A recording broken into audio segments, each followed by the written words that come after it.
Warm greetings, friends. Thank you for joining us for today's MAI webinar, How to Develop a Culture of Respecting Copyright. We are glad that you're here. There are 41 who registered from 20 countries. My name is Ramon Rocha, the Director of Publisher Development of MAI. We hope and pray that you are keeping well, doing your best to be safe, and trusting the Lord for protection from the virus.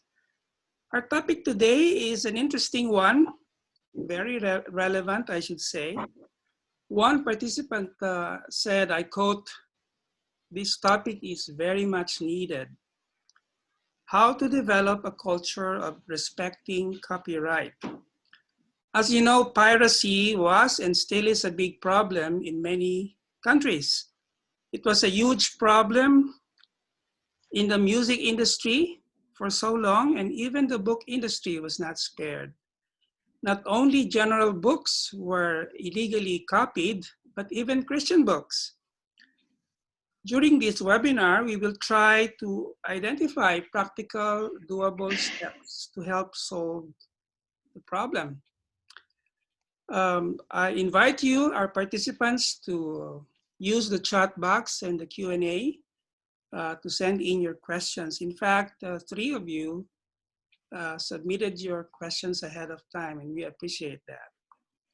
Let me introduce our panelists from 3 different continents. Please wave or say a few words as I introduce you. We have Reverend Luka Vandi Uti, Managing Director and Executive Officer of Africa Christian Textbooks, or ACTS, in Jos, Nigeria. Reverend Luka leads a team of dedicated and courageous publishing staff serving in a country where there is religious violent persecution, especially in the northeast region of the country. Reverend Luka, please greet our... Glad to be here, and thank you, Mobuhai, and greetings to other panelists. Yes. From Africa, we go to Eastern Europe. We have Andrei Gravchenko, the founder and director of Ezdra Publishing in Ukraine. Ezdra has 2 divisions. Aside from publishing, they have a thriving printing facility. Welcome, Andrei. Greet our... Hello. I'm glad to be here at the webinar. Yes, thank you. Then we go to the other side of the globe, Latin America. Please welcome David Adams, the director of Poiema Publicaciones, publishing out of Medellín, Colombia. And I understand, David, you're also a member of the Spanish Evangelical Publishers Association. Welcome, David. That's right. It's a privilege to be here with you all today. Buenos dias. Gentlemen, thank you for saying yes to serve as our resource speakers for today's discussion. I'd like to hear a short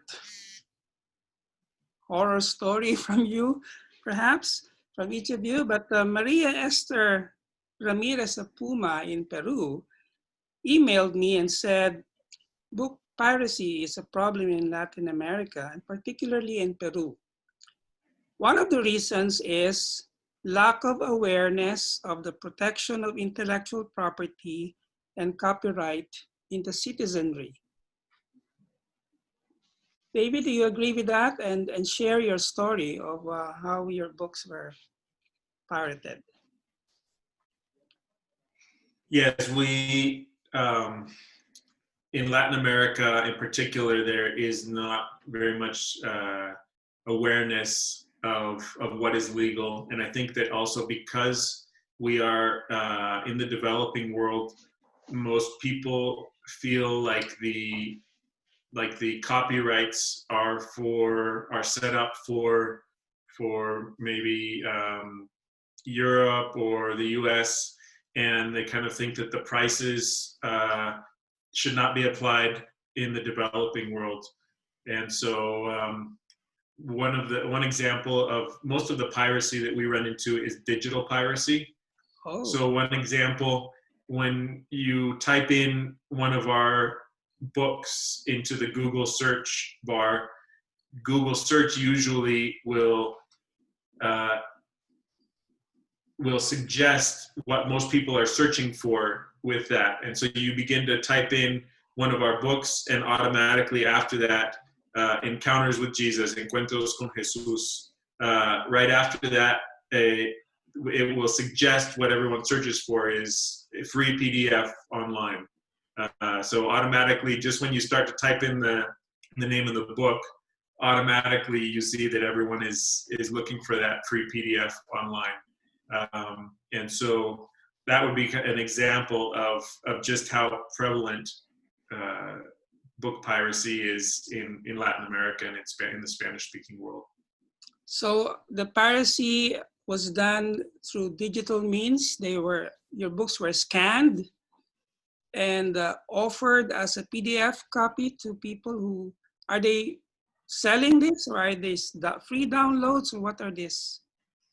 Yeah, typically it would be people maybe trying to, sometimes we run into different ways that people put it digitally online. Sometimes we've found people who have done, if it's a smaller book, we've found people who have done their own translation of the book, which is a poor translation, which does not convey the message of the book well.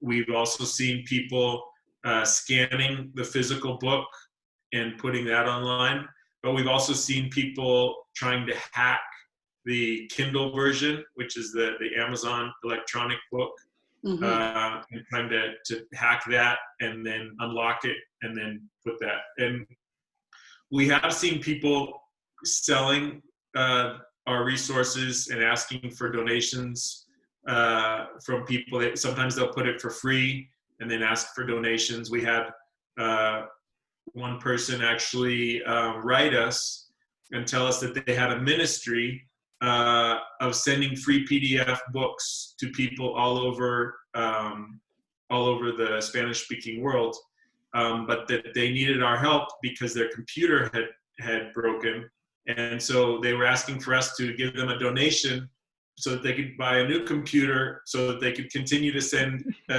pirated books as their ministry to the Spanish-speaking world. So those are some of the examples of, like Maria Esther writes in her email, people just don't have an awareness or or they're not aware of all that goes into producing a book, and that if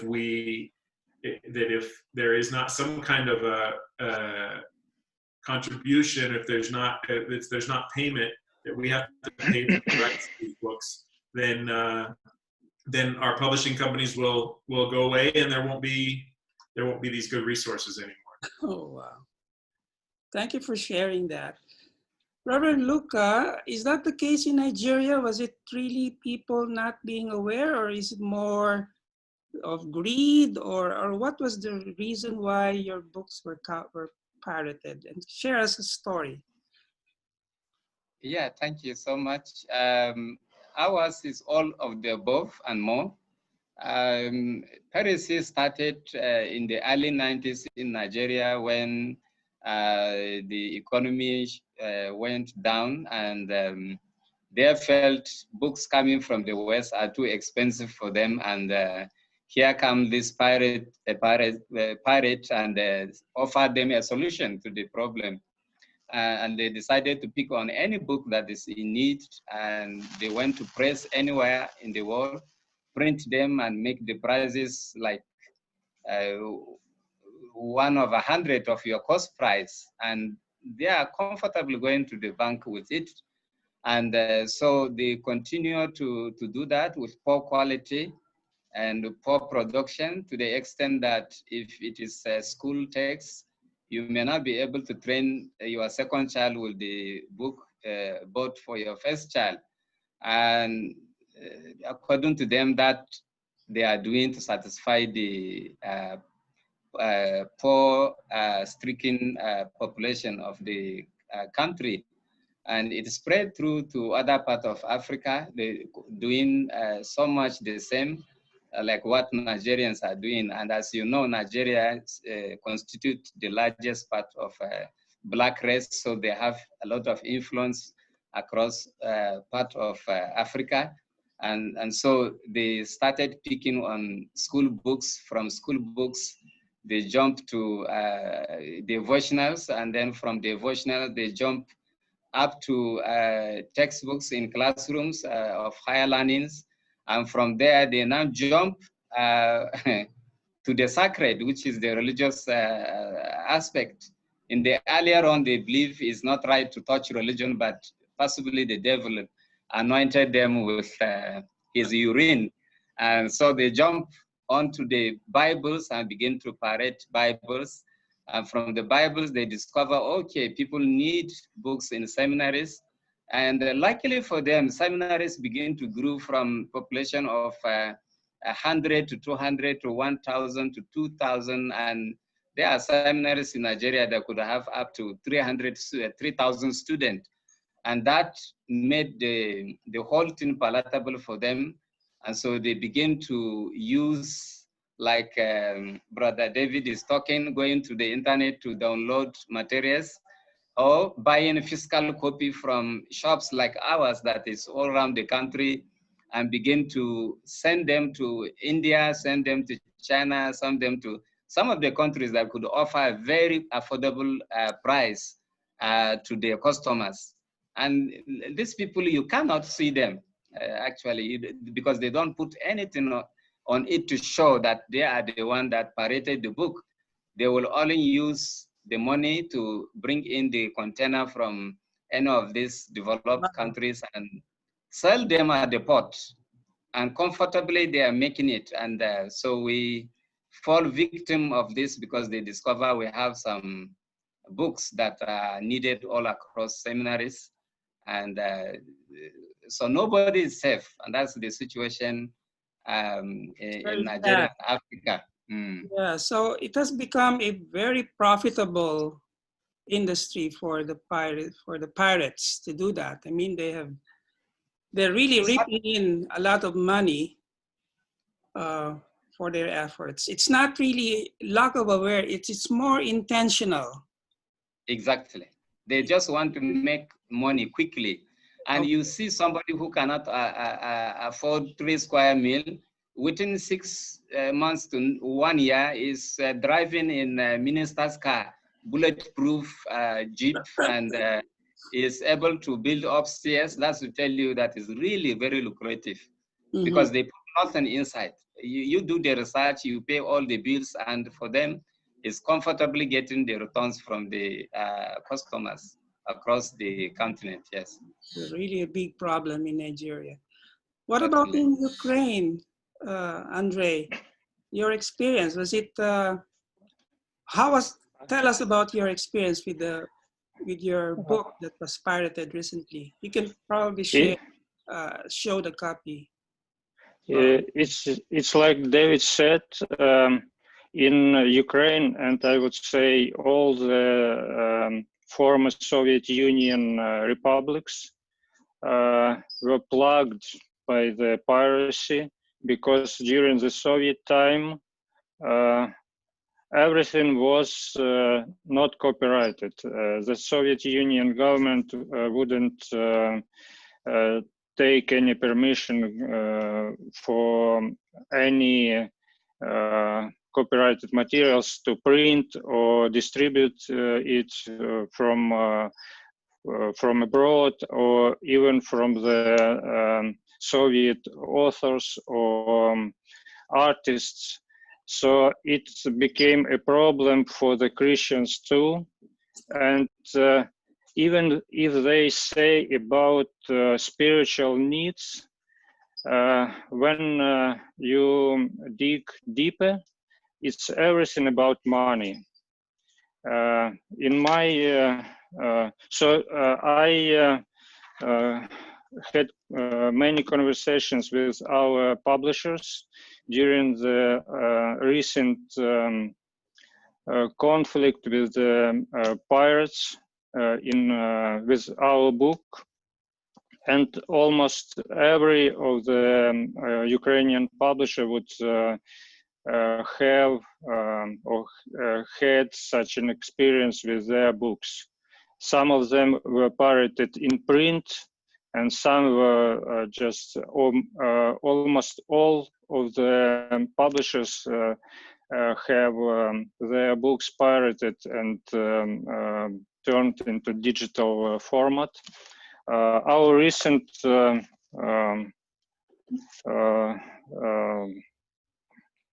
thing that happened, it's the book was pirated. It's called, it's our book in Russian.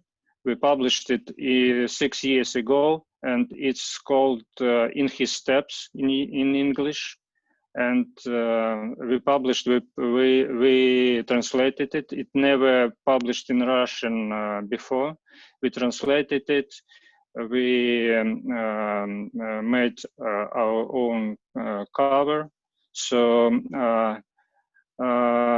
it was pirated by Pentecostal Union. It's the pirated copy. I found out it in March, I think, and it was like lightning stroke me, because in December the same union turned to us and they asked about buying 1,000 copies of the book to distribute it for free among the participants of the conference, All Ukrainian Conference. And when we set them our price and gave him, that man who called us, the biggest possible discount, they just disappeared. And in March, I found out that they just decided to save money and print this book by themselves. And what we found out, we bought this book online from a Christian bookstore, and from the printer who printed this pirated print run, that Pentecostal Union gave him permission to print even more copies and to sell this pirated copies. That's why, that's how I found out the whole thing. And the first thing, I was advised to call to the president of the union, who was initiator of the pirated print run, and talk to him. And this conversation I will never forget in my life. It was very gross, and I was blamed for every sin in my life. I was said that if I am a Christian, I should understand. I must understand that they had any right to pirate our book. And I was just asking to come and meet and talk and discuss the issue with this book. And I was said, there is nothing to discuss here. Everything is okay. And that president said to me, I will not meet with you. It's nothing to discuss here. And you can see, so they did it on purpose. So they know that they are breaking the law. They are publishing a pirated book, because everything was stripped from the pirated book. It's the on the first page you can see the translator of the of our edition, our publishing house name, and on the second page you can see the copyright notice that no one can print or reprint any part of the book without our written permission. And here's the copy. Everything is stripped. Every mentioning of our publishing house or the people who worked on the book is stripped. And the last page here is blank. And you never will know, I would never know who published this book if the printer wouldn't say me that I should call to the president of the union. He told me his name and that I should talk with him. That's our experience with this book. And after that, I called to our Christian publishers from all around Ukraine. And I said, there is such a thing with our book. And we compiled a letter to the union, to all the people, to all the ministers of the union about this situation. And we called this thievery, that they stole our property. And so I talked with around 12 publishers in Ukraine, and every publisher said we were in the same situation. Okay, it's not you. It's not yes, you. yes, yes. Wow, so it's really sad. So these are fellow brothers and sisters in the Lord who did this, not the yes. businessmen of Nigeria. Yes. Really, Mm-hmm. are even heads of Christian union groups. Mm-hmm. Really sad. So what do we tell? What do we tell our brothers and sisters? They say we have all the right to photocopy, to illegally copy your book. What do we tell them? Is this all right? Is this, can we just, okay, you're in ministry also, so you are spreading the word, so to speak. So what do we tell them? I personally said to the president that by their actions, they're killing us, because especially at this time of quarantine, of this time when all the churches are closed and the bookshops are closed, and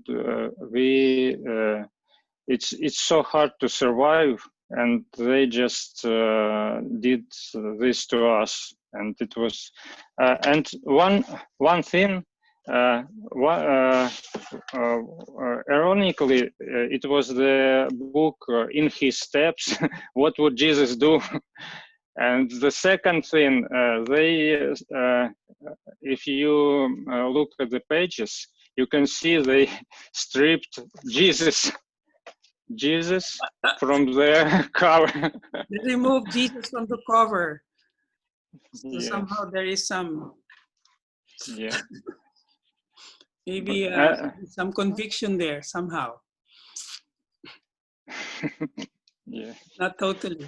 So I don't know really if it changes anything, but I was told by other publishers that now they would think twice before doing this in the future, and I just hope so. Nothing more. Okay, thank you, Andrei. David, how can we inform? What is the best way to inform the public of their practically stealing the property, stealing your right to produce these books?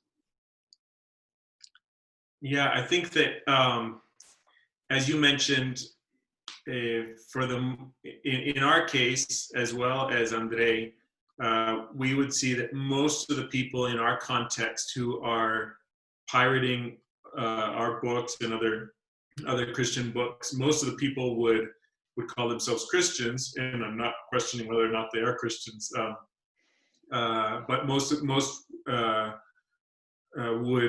would be believers. And so I think that what should guide our communication with them whenever possible, is the way that Jesus teaches us to deal with one another when we are in sin, or when we believe that a brother has sinned against us, which he explains in Matthew chapter 18, where we need to go to our brother, so we don't just harbor this, or we don't just publicly go and shame them.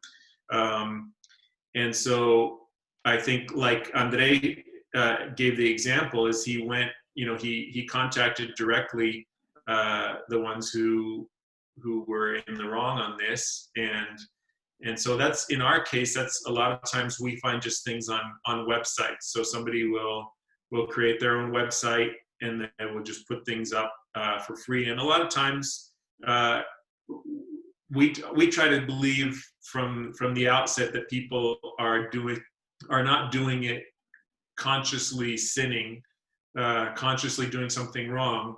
We try to first think the best and think that they just don't know what the laws are, and so we try to explain to them that this author, who they respect enough to want to read what this author has taught about Christianity, this author has also asked an English language publisher in a lot of cases, or us directly if it's a Spanish language book that we have published.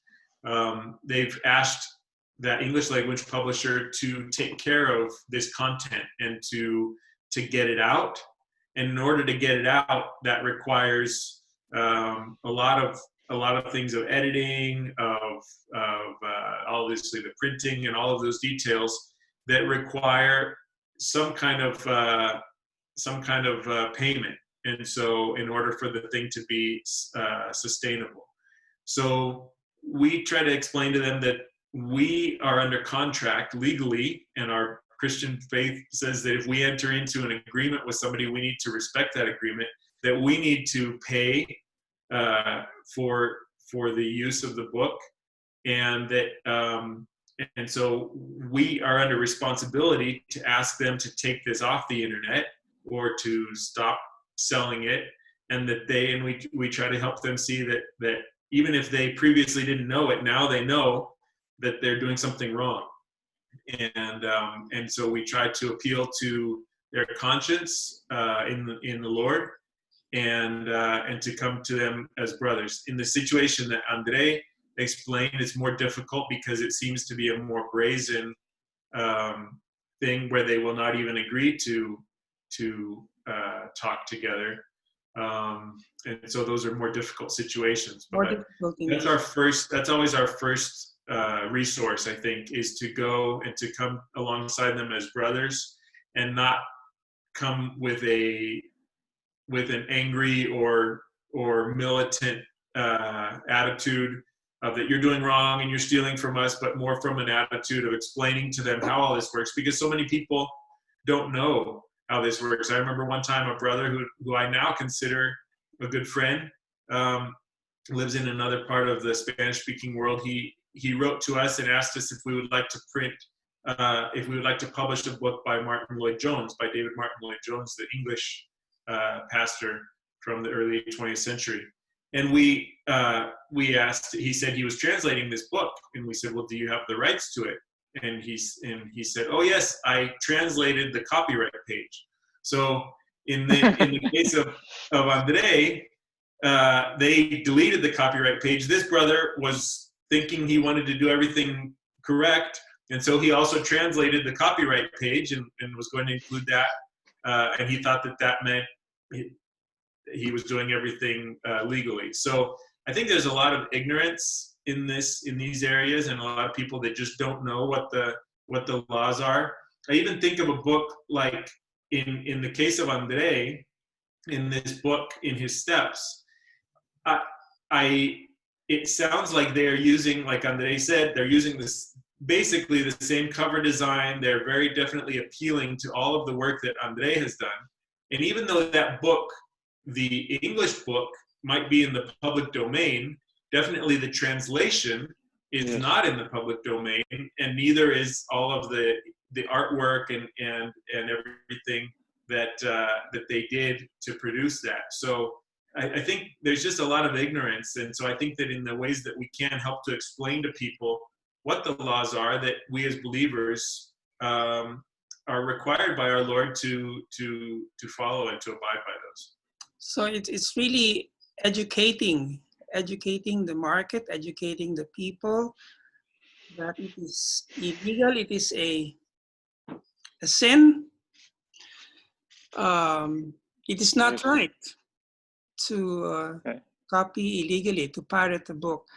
And in your case, David, they were copying it right. You say copyright is copy it right. That's right. They were using including all of the legal things from the copyright page. Now, I think that another thing that we also do is we try to help. We are a not-for-profit organization, and we're a ministry first and foremost. But what we try to help people understand is that if they pirate everything that we do, then we're going to have to stop existing. We're not going to be able to survive as a ministry. So we try to say to them, if at any point you've valued or it's been a blessing to you some of the books that Poiema has published, think about that we also have families. We have 10 families or more represented here that have to send their kids to school, that have to put food on the table for their children, that are part of local churches, and we need to survive. And if we can't, as Paul says that the worker is worthy of his pay, if we can't do that, then we will stop existing. And so all of these books, you won't be able to pirate more books because we won't be producing. The thing is, they just don't care. They don't think so much ahead. Mm-hmm. And that's where I think if in a certain level, if we really believe that they are believers, then I think we have to also trust that the Holy Spirit will work in their hearts. That's right. Reverend Luka, yours is more, I'm not sure if these pirates are believers, but it's more like an established business venture. So what are the steps that you think you should do given the situation? Well, we don't know how to judge them, but I'm yet to see a Muslim or a pagan carrying somebody's property to go and pirate. Most of them claim to be a believer. They go to one church or the other. Mm-hmm. But truly to heart, they are business people who has intentional motive of making it in life through stealing and scrapping somebody of his income. So they are difficult because the difference between them and sea pirates are very slim, because they are ready to fight and kill if possible. Wow. And that is why they become difficult to track down. First of all, what we started doing is to talk with one another, encourage. We have Christian Booksellers Association of Nigeria. Yes. And I do believe most of the African countries do have those kind of associations. So we do talk to one another and encourage ourselves not to distribute pirated books. That we start educating ourselves and say, let's not encourage stealing, let's not uphold robbery. And to a large extent, it helps. But as I said from the beginning, that some of them dispose these products at the seaport. So it's not about getting to know who they are. Their face may not even be seen. or even the source of their funding or whatever cannot be ascertained. So we try to educate booksellers not to encourage piracy, and then we try to tell them the danger of encouraging piracy. Then we also have sometimes go to clubs, to book clubs around the country in schools to speak to the mind of the preparators of school, provosts or president of schools, to tell them that it is bad to encourage those who pirate books, because these books are not obtained through genuine means. And we as well try to appeal to government. We have government organization that is responsible for protecting copyright. We have NCC in Nigeria, and their job is to use law enforcement agents to track down pirates. But their power to be able to do that, since there are much, is very little. But we do meet from time to time with them to appeal to them to see what they can do. There is also the Association of Publishers in the country. We also appeal to them to see how they are able to talk to government to empower NCC more stronger, to be able to track down some of these people. But as I said, it's a business that can make you a millionaire within a short possible time. And so they have much in order to splash on the law enforcement agents. And instead of being punished, they've been possibly escorted like government officials. And so we discuss how we can appeal to government to see how they will be able to appeal to the mind of people through orientation and through seminars. And we also try to communicate to our authors to constantly be on guard. And that is by trying to update our information. If they parade this edition, before they know the second edition is out, and then the public will say, oh, we are after the new one. And then they will say, oh, these people. And you see, one clear difference between David and Andrea's case, in our own case, they will do everything exactly the way you are doing. So therefore, you have no intelligence to go around and say, okay, you are going to get the person who is doing. So we try to update and update so that we make them suffer, so that they will know that piracy is not as easy as possible. And we go to the extent of trying to write to some institutions that we perceive encouraging pirates to be able to desist from it. Quoting David, he said, appealing to the Christian mind so that they know it's sin, and is robbery, which is sin. And some do listen, some don't. Like I share with some group of people recently, a school, a theological seminary, went ahead and pirated 4 of our books and made huge amount of money out of it. And when we wrote to them, and they said, oh, we are customers. We are your best customers. Why are you just making noise because of this little thing we have done? Well, they claim ignorance, but in the real sense, you do know that from their utterances, they are not ignorant. They really know. They are just trying to cut costs.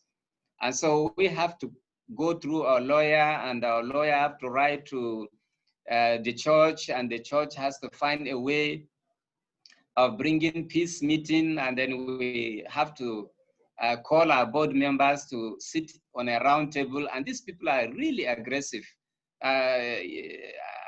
Brother Andrea, you are not alone. I faced a fierce leader that said, who are you to question what I'm doing? Are you God? And we said we are not God, but we are trying to help you to be a good Christian, to help your leadership to be accepted by God, rather than just doing it for your stomach, which will not earn you heaven. So after a very long and frustrated meeting, he decided to say, okay, next time we will not do it, but what has happened, you have to forgive us. So the mediating person now have to say, okay, well, since they are now ready to repent, being brothers, forgo what has happened, and then take them as an erring brother, which they don't like it to hear that they're erring brother. So, and at the end, we have no choice than to forgive them. And these are people who have ripped us of almost 2 years' wages of our own staff. We can pay our salary for 2 years comfortably out of the proceeds of what they have done. Now this, I tell you, there is no church member here. We are not saying church member or an elder or deacon. These are people with PhD in theology. These are people with masters in theology in different fields, and the least among them could be somebody with master's degree. So they really know the Bible very well. It's not about they don't know, but it is the economic side of it that really lured them into, and they felt they are untouchable because they have reached a level in their career, and they believe they can call anywhere and they will get the support. So such kind of mediation helps. And also we try to go for cutting the cost of our production down, and then making the selling price to be as low as possible, just close to them, and making it very clean. Now, the interesting thing in Africa is that from the beginning, they started with poor work. And then some of the publishers try to go outside to print an excellent work with low price. And then suddenly they followed us outside. And they started also bringing a clean copy in, and then matching our prices or going lower, just as to make sure that publishers give up. And I assure us that many huge publishers went down as a result of this process. So we still appeal daily to government, daily to all the corporations that are responsible for fighting this kind of corruption. And we also pray for them. Seriously, we pray for them and see whether God will minister to them so as to see that publishers and authors are able to reap from the labor of their hand. Yes, yeah. Thank you. Reverend Luka, you are really doing a lot to try to go to the very core of the problem, the issue. So what we have discussed is, okay, let's try Matthew 18 approach, tell the offending parties to please stop, you are stealing, that is a sin against God, a sin against, you know, it's not a good witness. We try to do that. We try to unite with our fellow publishers, authors, publishers, and approach government, approach the people who are doing this.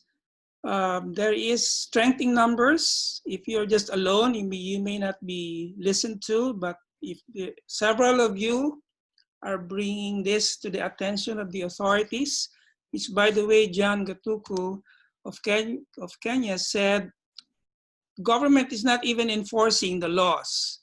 So we cannot really depend on them. So we are doing our best. Okay, these are some of the practical steps that we are doing.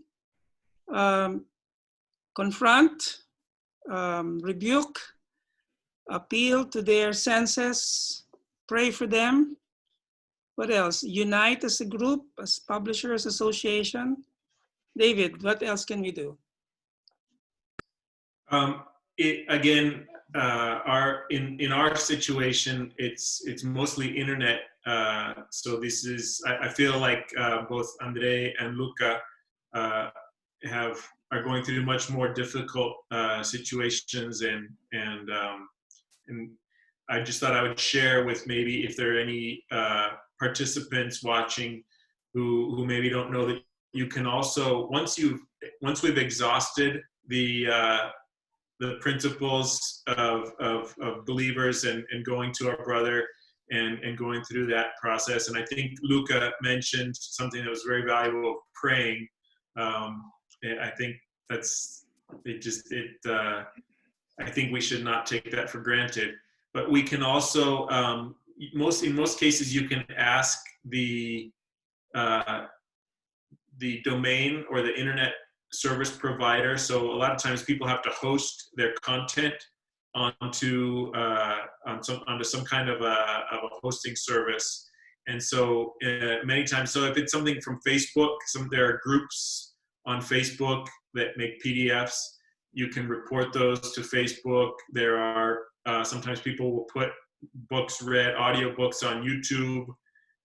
Sometimes they will do it on different platforms.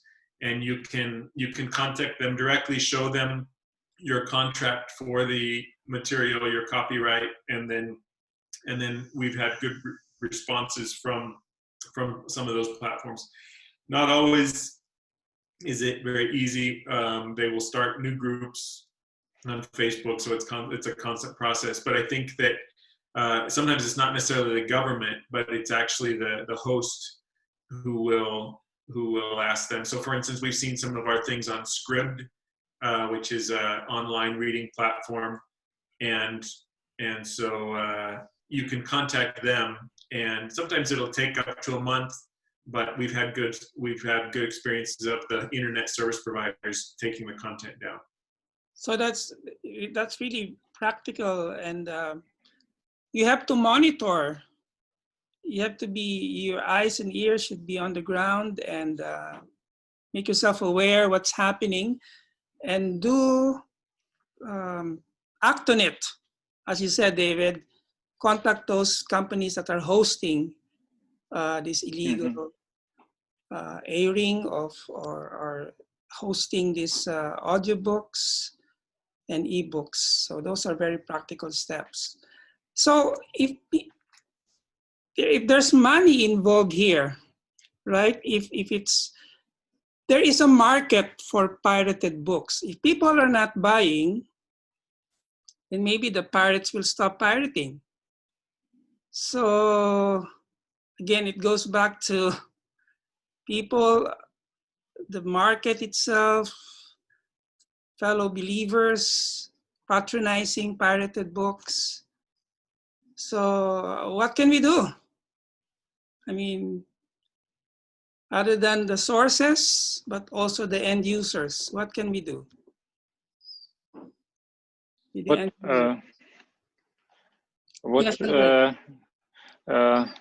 our case, we were everything in our power to make this whole thing public, so other publishers and other people in the church would be aware about what happens. Okay. And what we have at the end, we have an exhibition, all Ukrainian Christian book exhibition.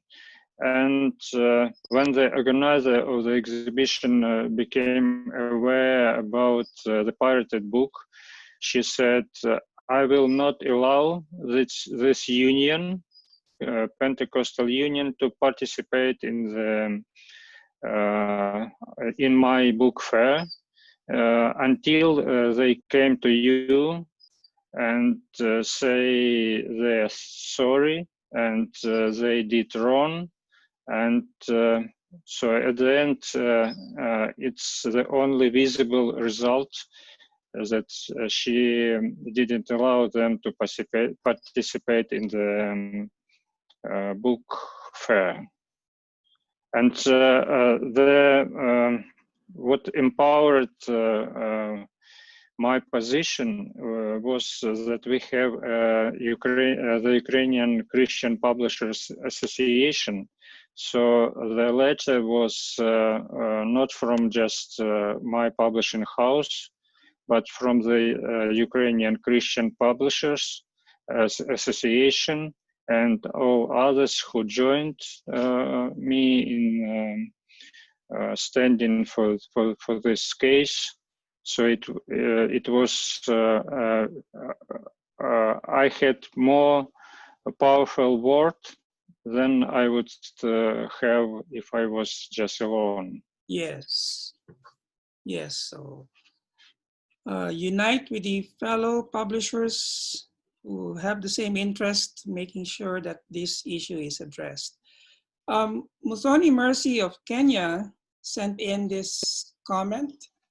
In CLC Kenya, we are doing civic education to our authors. We can bring the awareness of copyright one person at a time or one group at a time, and together we can bring some change. Also teaching our children to respect our other people's copyright gives hope to the future generation. So that's good. Thank you, Muthoni Mercy. Teaching our children to respect, I mean, it's the future, looking into the future, so that our next generation will respect copyright. Okay, what else? What else can we do? Any other practical steps? Reverend Luka said you try to lower your price. Okay, so if price is an issue, so you try to lower your price, but don't sell below cost because you will not be financially sustainable. Okay. What else can we do? Mm-hmm. Well, I think another thing is part of the encouragement of piracy is unavailability. If a product that is in need is not widely available, it creates that opportunity for them to satisfy the gap and the needs of people. So part of what we try to do is to make sure if we know the need of certain products is there, we make sure that we are able to spread it all across to the areas of need. And to do that, we try to take off the transport costs in reaching to those regions where our branches are. We make sure that somebody wouldn't say, oh, in particular part of Nigeria or particular part of Africa, the products are cheaper. So we make our price to be universally same across the country, and in fact, in part of Africa where we exist, and try to see that nobody takes opportunity of products that are in real demand. Mm-hmm. I think that helped to a certain extent. And we also create awareness, because sometimes if people are ignorant about, they will be patronizing the pirate and not knowing that the real owner is existing close to them. So we try to yearly produce flyers and send them to seminaries, to churches, to big organizations, through posts, through Facebook, through all forms, to make sure that people know we own the book, and there's no meaning in stealing it. You just come to the right door and get it, and you go to sleep with no issues, and you don't have anything to go and confess. You only get it right. That we also do, and we partner with seminaries and churches. We encourage them to open a small store to satisfy the need of the people, in order not to allow pirate to be the one supplying them. And we make such situation very palatable for them, not expensive.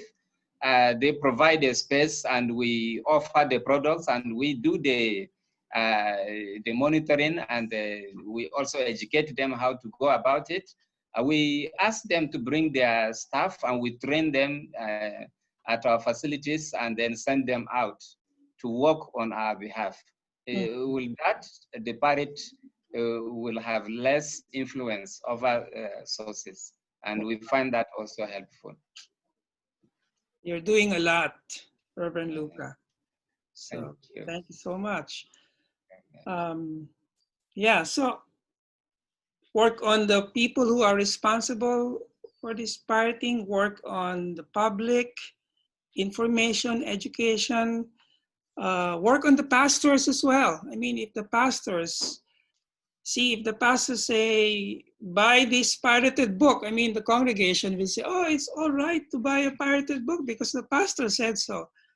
But if the pastor says, no, you should not buy pirated books, that means a lot. I mean, so we should also educate the influencers that they know that it is a sin to buy pirated copies. David, going to say something? Yeah, I think that what Luka was describing is a community that he has developed, that his team has developed there. And I think that this goes hand in hand with other areas of what we're trying to do as we try to get the word out about our new books, and as we try to communicate with our audience and the readers. You know, some people might call that communication about the new books. Some people would call that marketing. Sounds more of a corporate word. But really, we're trying to communicate with the community. And so as we develop that community, the marketing people would call that a tribe, developing our tribe. But I think that really we're developing a community that is excited with us, that feels part of, that it's not just we are some business that's giving them, that's selling them things, but that as we develop that community that Luka described, and as we communicate with them, they can also root for us Yes. as a publishing ministry, and they can want it to go well for us, as in the same way that as we try to bring our prices down. I mean, I think Luka described, we want to bring our prices down because we want to bless our communities. Obviously, as you mentioned, Ramon, we want to continue to be sustainable. Yeah. So we don't want to lower our prices below what makes sustainable sense. But as we feel like we're all part of a bigger team of trying to develop these resources, I think that's going to help people as well hurt with us when people steal from us, and also kind of be part of a community of saying, hey, that's wrong. So how great is it when we don't have to be the ones calling people out, but even our readers would see something in a bookstore and say, that's not right. Thank you, David. That's really a very good approach to it. Building a community with the same, you are together, trying to help one another, and the readers will be your advocates, and they will be helping you in your ministry as well, and they'll be the one pointing out to those who are selling pirated books that it is wrong.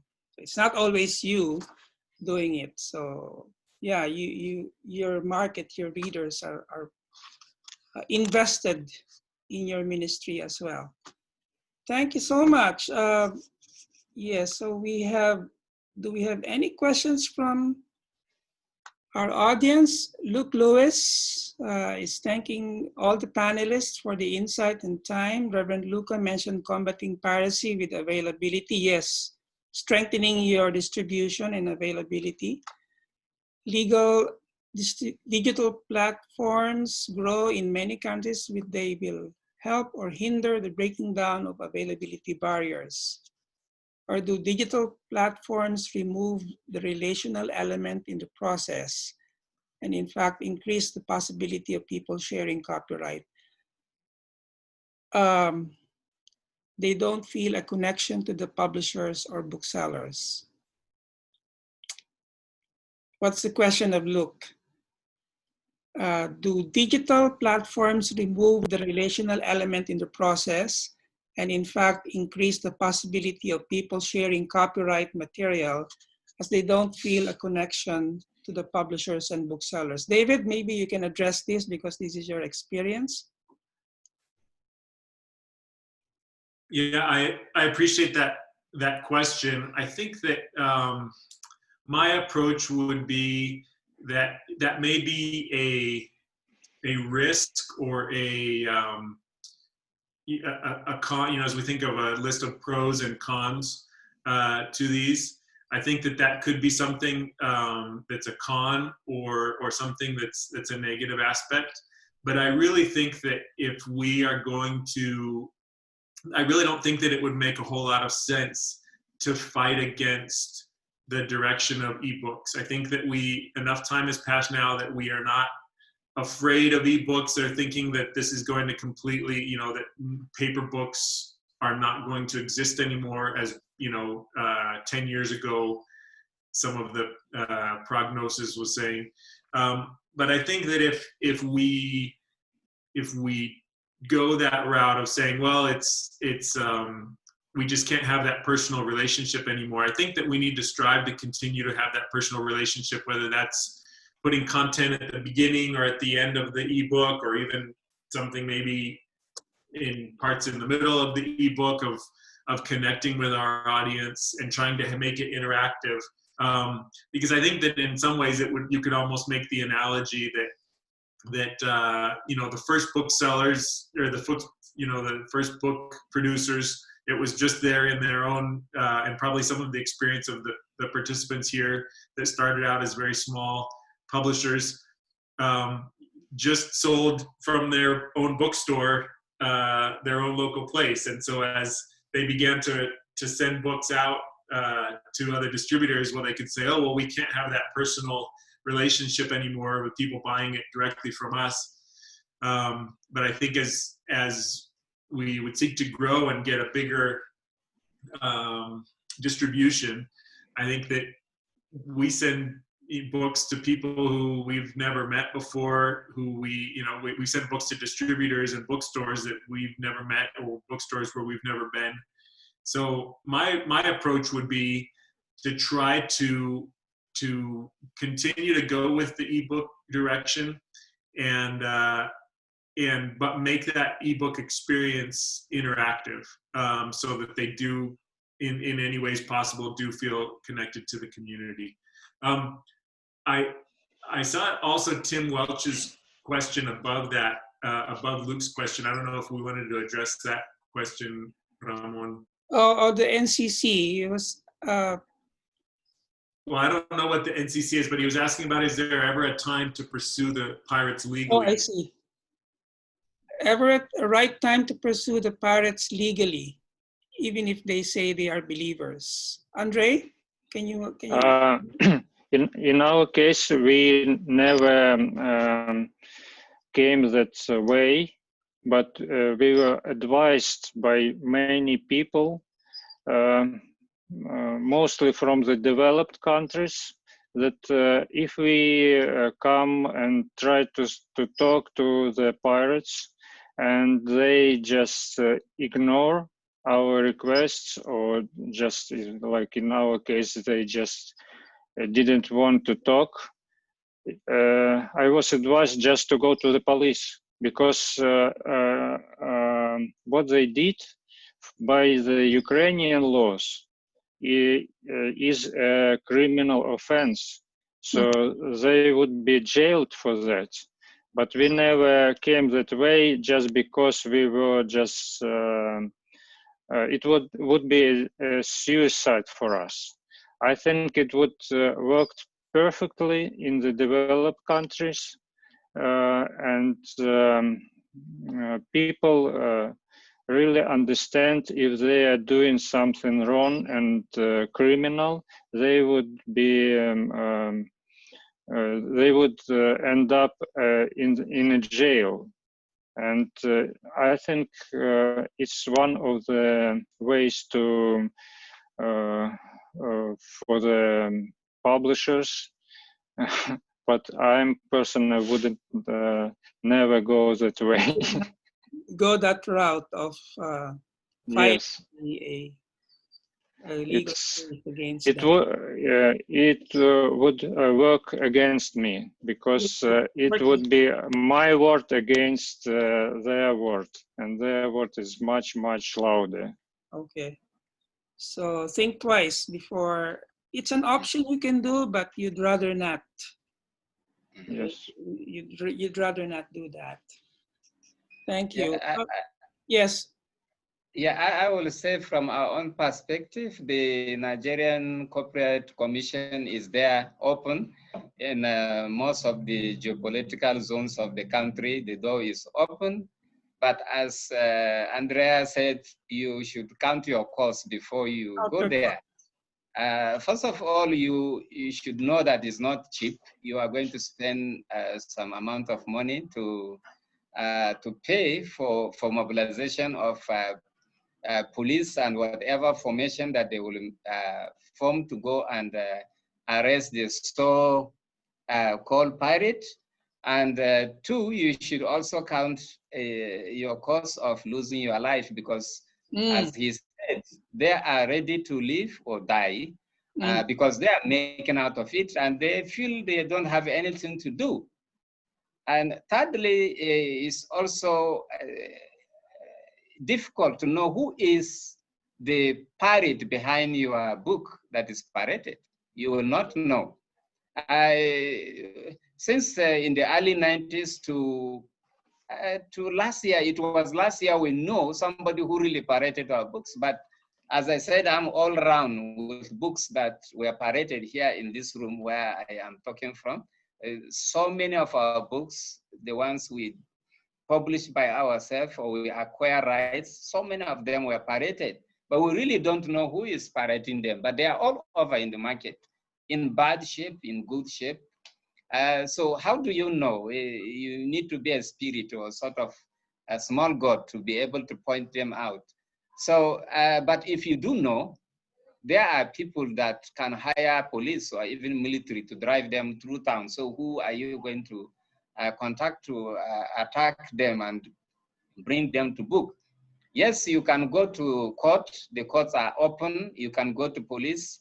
The doors are open.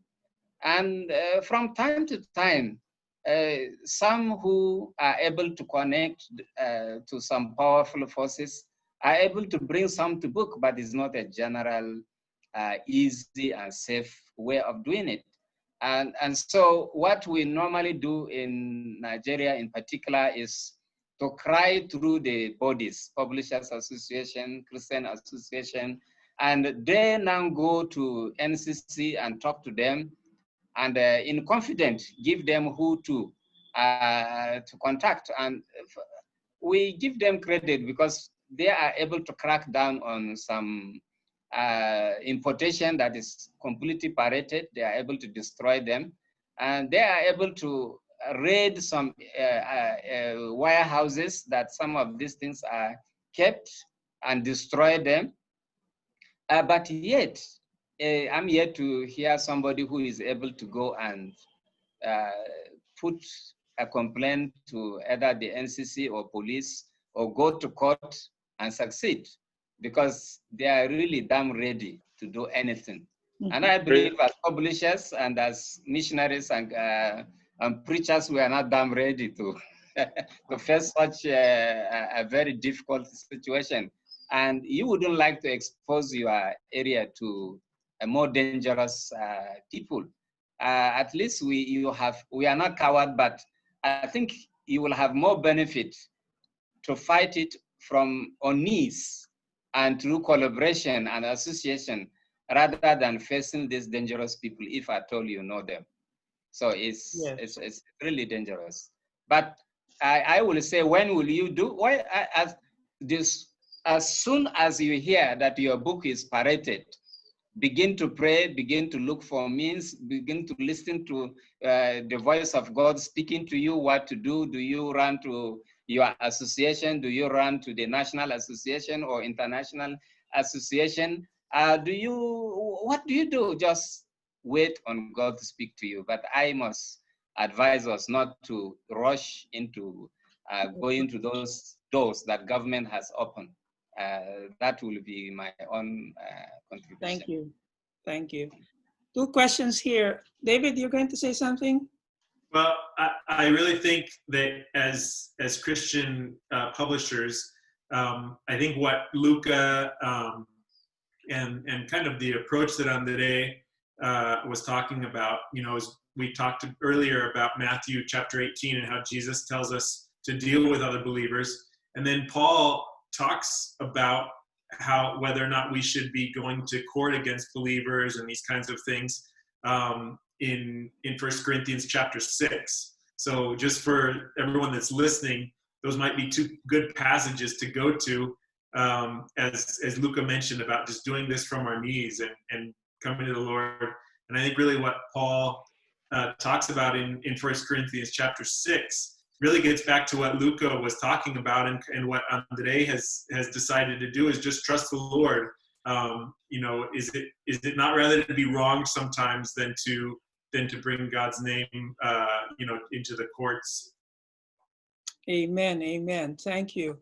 So those two passages, Matthew 18 and 1 Corinthians chapter 6. So publishers, please read those passages.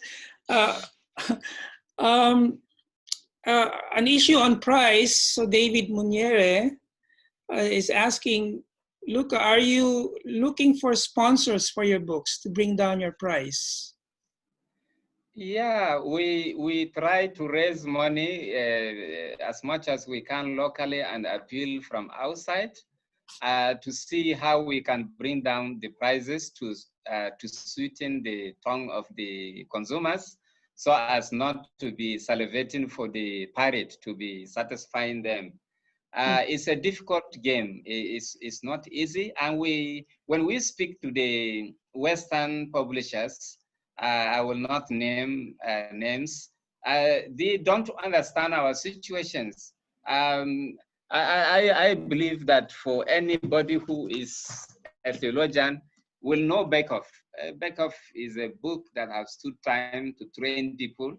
This very same book, we were the only solely supplier of it in the country for many years, and suddenly it was pirated. So when we ask publishers in the West to give us a very good price on a product, they don't understand. They will say, oh, we will not give you and all that. So in our inability to bring prices down and inability to get sponsorship is a grave danger to both the books from the West and our own locally developed books.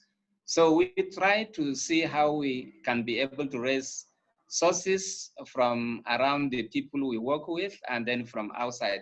And that helps us to bring the prices down. And in doing so, we also reach out to churches, especially in the northeastern part of Nigeria, where pastors lost all their libraries, acquired more books, and then lose it again. And they are on losing as the Boko Haram, Fulani headsmen, and militias are just growing by the day in the country.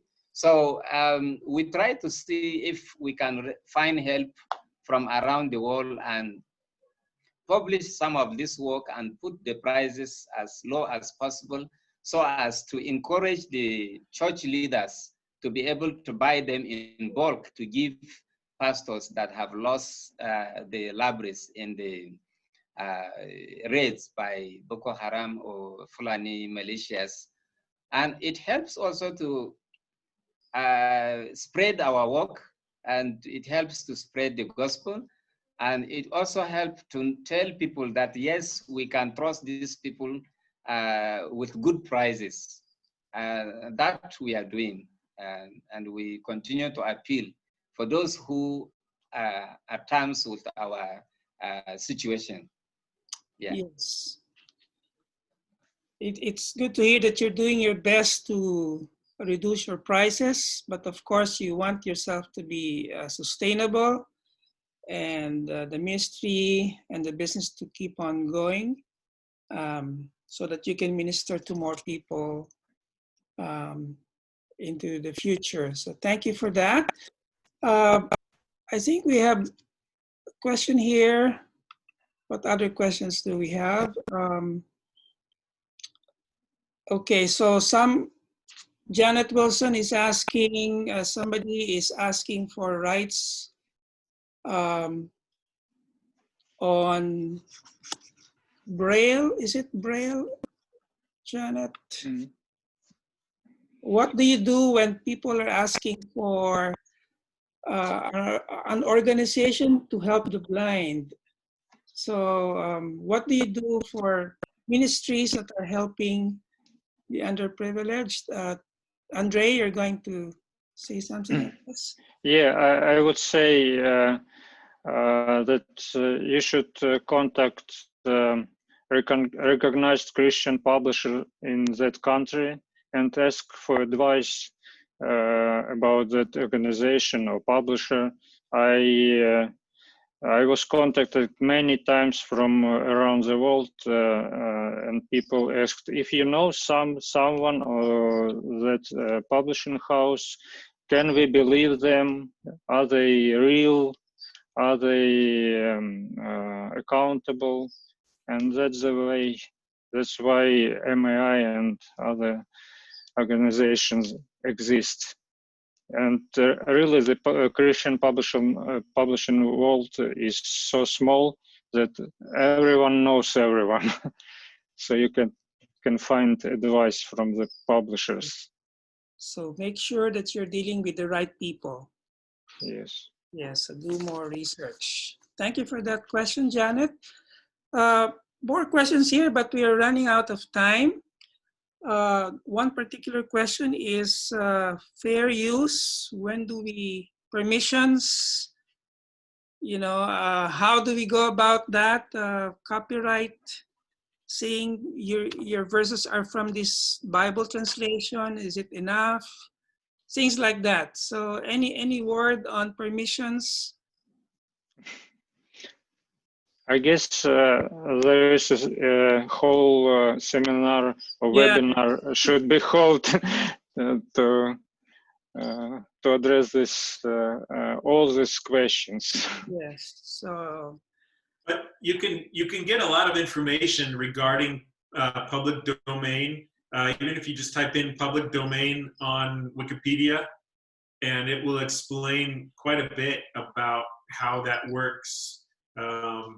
So yeah, I think even being intentional and seeking for the information, you can get a lot of information. I know that's how I've learned a lot about some of these topics.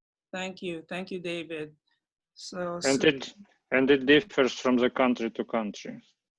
Yes. Okay. Yeah, she wants to do it right. So doing research, what is public domain, what is fair use, the internet, Wikipedia is there, and other sources from the internet. At the beginning of most Bible translations, they will say how many verses they typically allow to be used without contacting them directly for permission. Yes. And to safely use the quotes, I would just contact the publisher and ask. And ask directly, yes. Well, this has been a very helpful webinar, and we have identified practical, doable steps. Education is one that we can do, educating the public, educating our readers, creating a community, uniting with other Christian publishers, with other publishers in your country. Yeah, so these are praying, of course, and counting the cost. Luka, you're going to say something? Oh no, continue. Okay, so thank you so much for our panelists. Thank you very much for your time. David, Andrei, and Reverend Luka. Thank you for sharing your stories, and thank you for sharing practical steps on what we can do to address this very important issue in many countries around the world, especially in the developing world. Thank you very much to all of our participants. I would like to invite you to our next webinar next week on digital publishing. You will receive the invitation, so please register for that. That's October 20, and actually we have two webinars next week. One on digital publishing and one on writer branding as an author. So thank you for being with us. thank you again for your participation, and we hope to see you again next time. Thank you. God bless you all. Thank you very Bye. much. Thank you. Bye.